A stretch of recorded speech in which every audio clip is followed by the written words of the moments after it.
Dito sa pagpo-full wave ng Honda Wave 100, yan po. Ito yung kanyang magnetic ground yan. Ito yung sa magnetic ground niya. Ito yung ground ng ating stator yan. Pag may nakita kayong ganyan na plate, yan.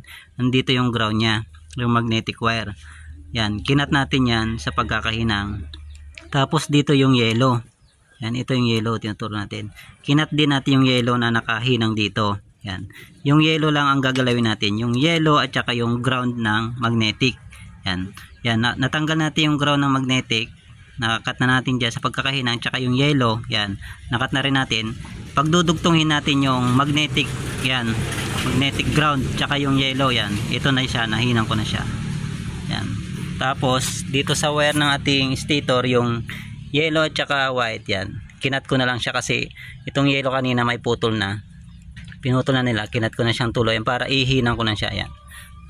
I-test natin kung goods yung ating pag full wave. Yan. Gagamit tayo ng ganito. Yan, multi-tester. Continuity yung gagamitin natin. Dapat itong white at saka yellow, dapat may continuity sila. Yan. Iilaw yung ating tester. Yan. Iilaw siya. Pag na-test natin tong white at saka yellow. Yan.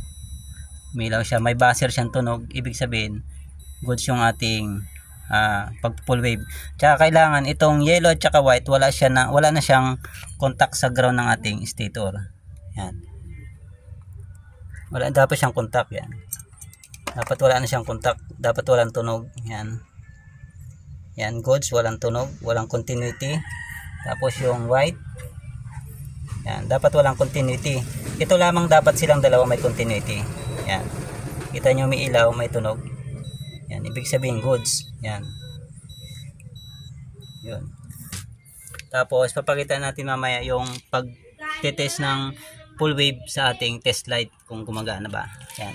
Update natin kayo at ibabalik natin dito sa kanyang magneto. Yan mga sir. I-check naman natin itong yellow at saka white sa pamamagitan nitong ating test light kung goods yung ating pagkaka-full wave. Yan. Ang una natin gagawin yung ating clip ng ating test light, lagay natin sa body ground. Yan, kahit sa anong bakal sa inyong motor. Yan. Tapos itong test light natin ilagay natin dito sa yellow at white. Dapat hindi ilaw yung ating test light. Yan. Papakit natin. Yan. Wala oh. Hindi umiilaw. Yan. Yan. Iilaw lamang siya kapag yung ating test light dito. Yan. Parang sa pamamagitan ng ganyan. Yan.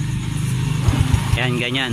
Ibig sabihin yan, goods yung ating pagkaka-full wave. Yan. Tapos, lalagay na natin itong full wave charger natin dito sa white and yellow. Dito sa ating charger na full wave sa 5 wires sa dito sa white at saka sa yellow. Yan. Wirings na natin.